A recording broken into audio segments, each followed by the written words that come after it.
Boa noite. É uma satisfação estar aqui nessa casa mais uma vez, para que juntos a gente possa fazer uma reflexão. Hoje é aquela palestra para os racionais como eu, não é? Tem uma denominação na Ana Costa escrito assim, racionalismo cristão, não tem? Pois é. A gente começa dentro da doutrina espírita, vai ler uma série de coisas, e eu fiquei pensando assim, puxa vida, quando eu comecei nessa seara, eu lia as coisas e eu ficava, e tenho esse viés racional, e eu ficava pensando, puxa vida, as coisas da espiritualidade, elas têm que ter sentido com a vida, né? Que a gente tem, no começo principalmente, a gente tem um mundo de questionamentos, enfim, e de tantas coisas que a gente vai ler, né? E eu achei, na verdade, isso na Unesco. A Unesco, na verdade, é que estabeleceu esses 4 pilares. Então, a Unesco é Organização das Nações Unidas para a Educação, Ciência e Cultura. Tá aqui? Tá funcionando? Tá. Muito bem. Eles estabeleceram isso e a gente vai falar do Livro dos Espíritos e o Evangelho segundo o Espiritismo, o que isso cruza, na verdade, com o Espiritismo, se isso tem sentido. Eu resolvi falar disso porque eu acho, principalmente, que a gente está vivendo o século XXI e ele é um século onde as relações interpessoais, na verdade, elas são muito complicadas, né? A gente vem brigando muito mais, está tendo guerra novamente. E muitas vezes a gente está passando por um momento de se afastar da espiritualidade, não é? E ficar ligado só nas coisas racionais. Então, como diz lá, você sabia que os pilares da educação da Unesco se conectam, né? A Unesco é uma instituição que foi criada em novembro de 1945, depois da Segunda Guerra Mundial. A primeira reunião aconteceu em Londres, eles têm uma sede em Paris atualmente, e eles conseguiram unir 37 países. Então vamos conversar um pouco se essas coisas todas tão racionais e tão estabelecidas de regras têm a ver, se o espiritismo, né, tem a ver com esses pilares e o que são isso aí. Bem, então vamos lá. Eles estabeleceram que a primeira regrinha é aprender a conhecer. A Unesco colocou lá, desenvolver a capacidade de aprender, adquirir instrumentos para compreender o mundo. O Espiritismo tem. O conhecimento é uma das ferramentas mais importantes para o nosso progresso do espírito, né? É isso que eu falo. A gente hoje vai falar da espiritualidade que somos nós e que a gente esquece. E aí então eu tirei lá uma referência no Livro dos Espíritos, na questão 780, que diz lá: o progresso intelectual conduz ao progresso moral, que é uma das coisas mais importantes, que dentro da doutrina a gente fala. Tudo que a gente está, na verdade, passando, a gente procura as instituições, né? Procura essa casa. O pessoal falou aqui do atendimento fraterno, que é fantástico a gente procurar isso, vir, conversar, fazer um tratamento, para a gente reforçar a nossa espiritualidade, né? O nosso ânimo para muitas vezes suportar os problemas, as dificuldades ou até mesmo as doenças que a gente está passando, né? Então, como diz aqui, a espiritualidade está preocupada com o progresso moral nosso, né? Porque como antes estavam passando aquelas telinhas aqui, estava lá, né? Você não leva nada do que tem das coisas materiais. A gente desencarna, não leva absolutamente nada. Mas o que a gente evoluiu moralmente, espiritualmente, isso a gente leva, né? Então é importante a gente focar nisso. facilitando a compreensão do bem e do mal. O desenvolvimento do livre-arbítrio segue o desenvolvimento da inteligência. Interessante a gente falar de livre-arbítrio, porque hoje ainda falava isso, né? A gente muitas vezes, livre-arbítrio, nós somos livres, são as nossas escolhas. Mas a gente pode tudo? Tem aquela máxima, né? Que eu posso, mas nem tudo me convém, não é? Então, o livre-arbítrio é um exercício de escolhas com responsabilidade, né? É interessante a gente falar nisso. A busca pelo saber, segundo a doutrina espírita, é um dever espiritual. Eu falo isso porque às vezes a gente fica, né, no começo e pega, o Rui faz essa gentileza de todos os livros para quem está aqui entrando na casa pela primeira vez, e a gente lê muita coisa muitas vezes, né? E a gente não adianta colocar na nossa cabeça, porque a história toda não é só da leitura, da literatura, mas sim contribuir para esse progresso espiritual, esse espírito, né, que nós somos. A busca pelo saber, segundo a doutrina, é um dever espiritual. Estudar, refletir e compreender são caminhos para evoluir intelectualmente e moralmente. Então, estamos ali, né? Já vimos que o primeiro, aprender a conhecer. Se tem uma coisa que a gente fala muito na doutrina, é isso: conhecer a nós, conhecer quem somos.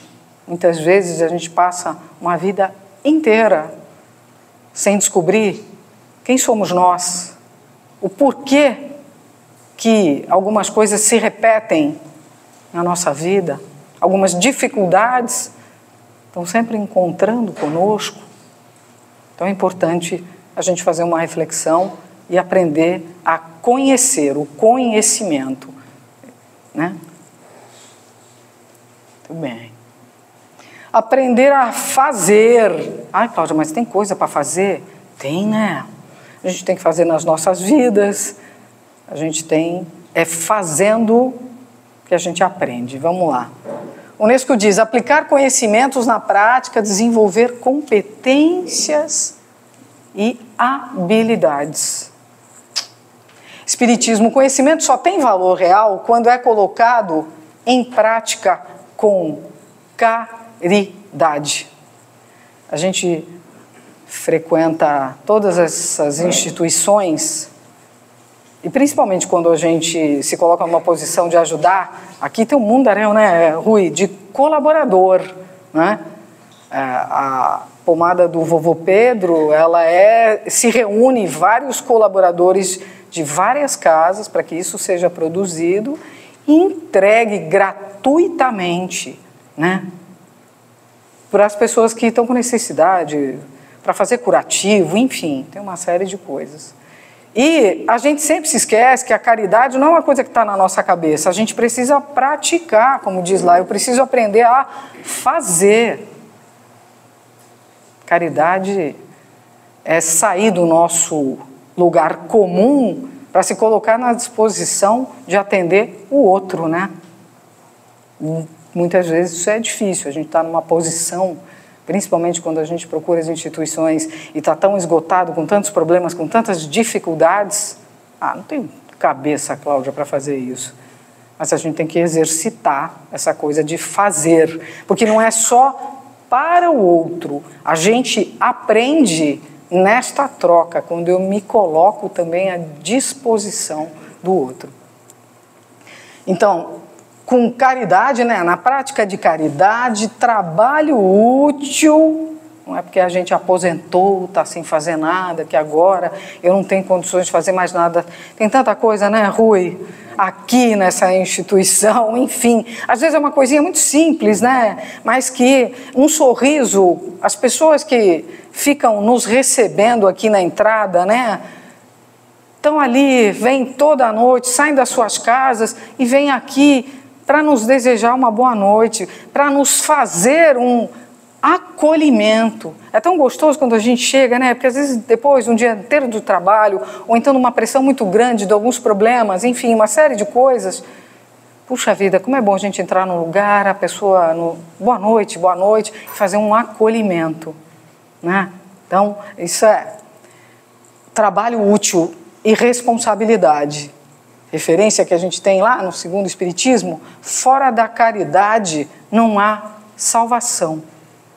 É isso que a gente comentava antes. A caridade não é para mim, que a gente gosta quando os outros fazem conosco, mas é uma via de mão dupla. Eu preciso também aprender a trabalhar e a fazer e a praticar essa caridade. As nossas relações são reflexivas e, na verdade, a gente aprende bastante quando a gente se coloca. Às vezes as pessoas falam assim, mas puxa vida, parece que não dá certo, relacionamento, isso, as coisas, mesmo as coisas de trabalho também, de amizades. Gente, amizade, relacionamento, as nossas relações familiares, elas são uma troca. Se a gente não se abre para receber amor, e não vai saber doar também. Então é por isso que muitas vezes a gente fica lá, caramba, a coisa não está funcionando, mas a gente está se abrindo para aquilo. A gente sabe, em relação ao amor, que é uma palavra que fala muito, né, que a gente fala que o Evangelho de Jesus veio para trazer tantas formas de amor, mas a gente sabe. Eu comecei falando isso, né? A gente está vivendo um século de relações truncadas interpessoais. A cada dia a gente abre um noticiário e é o marido que matou a mulher que... Enfim. E a gente é impaciente muitas vezes no trânsito, a gente é impaciente com algumas pessoas, a gente vai atrás de um serviço e alguém atende mal e a gente é muito impaciente também, né? Então, tem que ser ali uma relação, a gente precisa lapidar, de repente pensar nesses 4 pilares aí que a gente tem dentro da doutrina e exercitar para a gente melhorar, né? Fora da caridade não tem salvação. O Espiritismo valoriza o serviço ao próximo e a ação consciente em forma de crescimento espiritual. Aprender a fazer é também aprender a servir. Olha isso. A gente vai lá na pomada do vovô Pedro, né, Rui? Porque a gente está exercitando ali aprender a servir. A gente vem para cá o tempo inteiro, todos os colaboradores de qualquer casa espírita, tá se colocando na posição de aprender a servir. Estamos aqui para servir a todos que chegam e exercitar essa coisa que a gente falou, de caridade.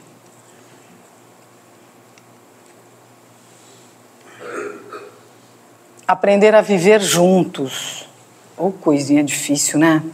A gente fala que as relações familiares, elas não são por acaso. E são dentro das relações familiares que a gente muitas vezes tem dificuldade. E tem outra situação também, que é as relações de amizade que a gente desenvolve. Que tem que ser uma relação de troca, né? Compreender, o que a Unesco fala em aprender a viver juntos, afinal de contas, né? A instituição foi criada depois da Segunda Guerra Mundial e a gente, definitivamente, tinha jogado no lixo aprender a conviver com nações diferentes, pensamentos diferentes, né? Às vezes a gente se coloca numa posição de andar sempre nos mesmos grupos e vai esquecendo da diversidade. Olha que maravilha a gente aqui e olhando para todos vocês e vendo que todo mundo é diferente um do outro. Com certeza tem vidas diferentes, pensamentos diferentes. Eu, particularmente, acho muito chato quando a gente anda sempre em mesmos grupos ou então que a gente fala nos mesmos guetos, porque é tudo muito parecido conosco. Como eu falei, né? A gente aprende nas relações reflexivas e muitas vezes o que me incomoda no outro é porque eu estou vendo alguma coisa que não é só o outro, é porque também está em mim, né? Então, às vezes a gente brinca, tem uma coisa mais antiga, dizer, o santo não bateu. Não bateu? Será que tem alguma coisa dentro da gente, né? Que faz com que aquilo está uma situação, a gente está se olhando. Eu acho que é isso, as relações são reflexivas, a gente está se olhando como se fosse no espelho e está achando que o problema é do outro, quando na verdade isso está dentro de nós, né? Então tá lá. E o Espiritismo vai dizer o quê? A fraternidade é a base das relações humanas, diversidade. Se tem uma coisa que a gente aprende dentro da doutrina espírita é diversidade, né? O pessoal hoje falou aqui do trabalho de evangelização de crianças e jovens. Super importante a gente trazê-los. Não está preocupado com uma complementação educacional e isso. Não. É para formação espiritual e moral daquele ser. É principalmente para ele aprender desde pequeno ou de jovem essa diversidade. Porque nós somos muitos e somos diferentes, né? Então tá lá, diversidade, todos somos irmãos, filhos de Deus. A referência que tem, amar ao próximo como a si mesmo. Como é difícil esse primeiro mandamento, né? Que a gente fala aí, mas muitas vezes se eu não estou nem conseguindo me amar, como é que eu vou amar meu próximo, gente? Né? Mas Jesus já falou lá atrás, amar o próximo como a si. Se a gente não se ama, tem que procurar alguma melhora para tratar o outro da mesma maneira que nós gostaríamos de ser tratados. E, mais uma vez eu falo, a gente está vivendo um momento onde isso não tem acontecido, né? Enfim, fazer aos outros o que quereríamos que nos fizessem. Viver juntos em paz é parte do progresso moral. Caramba, se tem uma coisa que a gente está vendo novamente, né, por causa de guerras em outros países e tudo mais, é paz. Paz entre nós, paciência, respeitar e entender a diferença do outro, né? Viver juntos em paz é parte desse progresso moral. A reencarnação nos coloca em contato com diferentes espíritos para aprendermos a conviver e a perdoar. Já paramos para pensar sobre isso? E a gente fala que as relações familiares são as primeiras? Puxa, Cláudia, mas é justamente lá dentro que eu tenho dificuldade, é isso aí. Que legal que tem família que é 100%, né? Todo mundo se dá bem e tal, tem uma cooperação. Mas às vezes, na maioria, é justamente o que a gente não vê. E eu acho que a gente está tratando os mesmos da nossa família, em alguns casos, como inimigos. Quando eu abro os jornais e vejo esses casais se matando, se machucando, eu estava lendo hoje daquela moça que foi reconstruída, todo o rosto dela por conta de que o marido a espancou, né? Então é assim, dentro do Espiritismo a gente fala, viver junto é, né, aprender a conviver e perdoar. Porque não é só o outro que erra conosco. Nós erramos também. E a gente sempre fala dentro da doutrina espírita que perdão, o auto-perdão é uma coisa super importante da gente fazer. Porque, Cláudia, mas não consigo falar para o outro, não consigo... Foi ele que... Tudo bem. Mas faça uma reflexão de você fazer o seu auto-perdão. Porque eu sempre digo, se a gente não se perdoar e levar aquele assunto, é como aquela bola de ferro da Idade Média que a gente vai arrastando no tornozelo, o tempo vai passando, a gente vai ficando mais velho, as coisas vão acontecendo e a gente se prende a coisas que nos magoaram. Mas não fui eu que provoquei. Tudo bem. Você tem dificuldade de chegar no outro e dizer, pisou na bola, tal, mas está tudo bem? Tá bom. Mas faça uma reflexão para o auto-perdão. Não traga, né? É o que a gente fala assim, a gente vai pegar essa energia ruim e vai guardar conosco. Medicina hoje não sabe já que alguns tipos de tumores, eles são ocasionados por nós, pelo nosso estresse, né? Então, perdoar é uma coisa super importante da gente fazer. O auto-perdão, né? E até para pensar isso, não é só o outro que erra conosco. Nós erramos também. Quantas coisas aconteceram que muitas vezes a gente nem se deu conta e não se desculpou. E não precisa ser o outro muito longe, dentro da nossa casa. Às vezes uma palavra dura que a gente falou para um filho, para uma filha, né? Que hoje cada vez mais a gente está ali criando jovens para eles terem coisas materiais. Nada contra. O dinheiro é um meio que facilita uma série de coisas. Mas a gente está preocupado em que eles sejam alguma coisa, tenham alguma coisa, ou que eles se desenvolvam como um ser do bem, né? Porque a verdade é essa herança que a gente vai deixar para eles, né? Se preocupar em educar, fazer esse trabalho que não é só feito na escola, é feito com os exemplos, é feito do que a gente fala para eles, e que eles aprendam a ser pessoas do bem. Porque o resto todo da materialidade, que é, né, um caminho que às vezes está mais para baixo, às vezes está mais para cima, isso vai e volta. E a hora definitivamente que a gente desencarnar, nós não vamos levar nada. Ainda hoje eu estava lendo novamente que é uma cultura muito americana, das grandes fortunas americanas, o dono da Microsoft, enfim, de outras empresas de comunicação nos Estados Unidos, que é muito uma cultura deles, dizendo assim, não vamos deixar herança para os nossos filhos. Nós aqui somos muito apegados, né?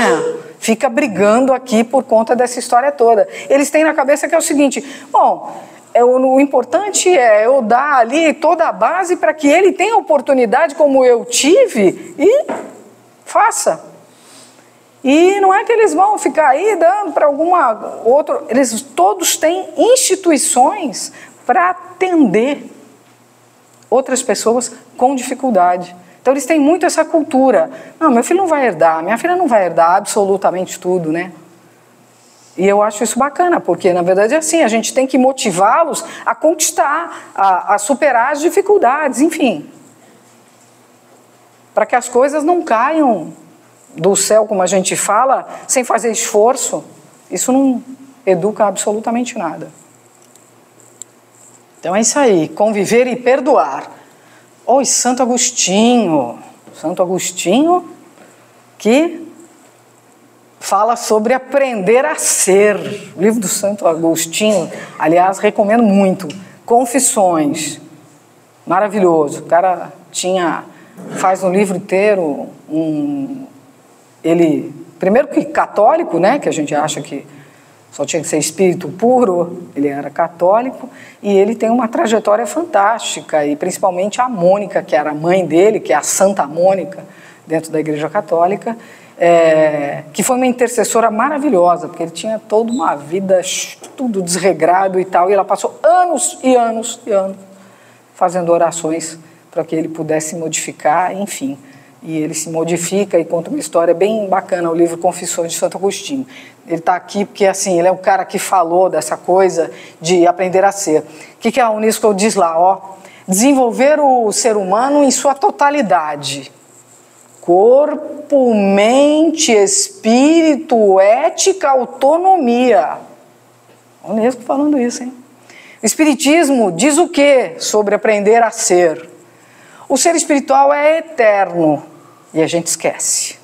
A gente quer acabar tudo nessa. E muitas vezes ainda fala, é o seguinte, quero voltar não, né? Se perguntar, você quer voltar? A gente... Não, já deu. Quero voltar não, vamos fazer tudo aqui para não voltar mais. Né?